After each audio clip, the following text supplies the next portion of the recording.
Bonjour, nous sommes le 27 mars, une méditation de Gabriel Goléa qui a pour titre Paul, serviteur. Paul, serviteur de Jésus-Christ, appelé à être apôtre, mis à part pour annoncer l'évangile de Dieu. Romains 1, verset 1. Cette introduction à l'épître pourrait être lue ainsi.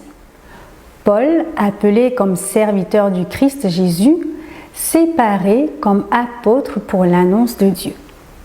Cette lecture s'accorde avec l'affirmation de Paul en 1 Corinthiens 15, verset 9.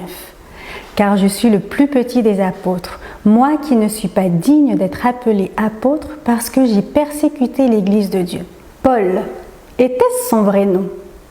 Quelles sont les raisons pour lesquelles le jeune juif, qui portait le superbe nom biblique de Saül, de la tribu de Benjamin, reçut ce surnom latin si inhabituel?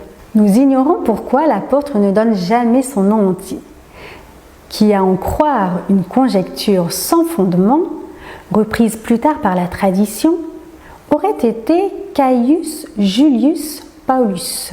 En fait, toutes les interrogations liées aux relations entre son nom romain et son nom juif, Saul, viennent d'Acte 13, verset 9. Alors Saul, appelé aussi Paul, rempli d'Esprit Saint. Tout ce qu'on sait sur Paul dans les épîtres, c'est qu'il se donne exclusivement le nom de Paul, Paulus. Le retournement soudain par lequel l'auteur du livre des Actes change le nom de celui qu'il avait toujours appelé jusque-là Saulos en Paulos ne peut qu'être significatif.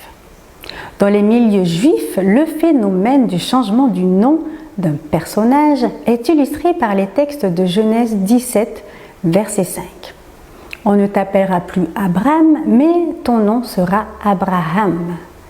Ensuite, Dieu dit à Abraham, ne donne plus à ta femme le nom de Sarai, car désormais son nom est Sarah. Dans ces textes, c'est Dieu lui-même qui intervient afin de changer les noms d'Abraham et de Sarah en y ajoutant pour chacun une lettre.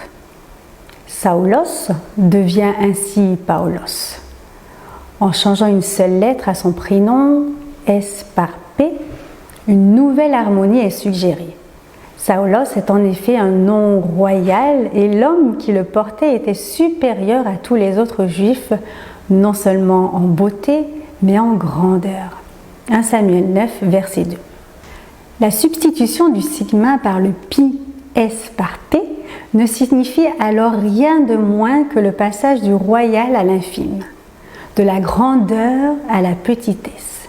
Car en latin, Paulus veut dire petit, négligeable, et dans 1 Corinthiens 15, verset 9, Paul se définit lui-même comme le plus petit des apôtres. Nous apprenons avec Paul la modestie, l'humilité, la petitesse. Ce sont des traits de caractère que le nouveau converti revêt pour pouvoir donner pleinement gloire à Dieu.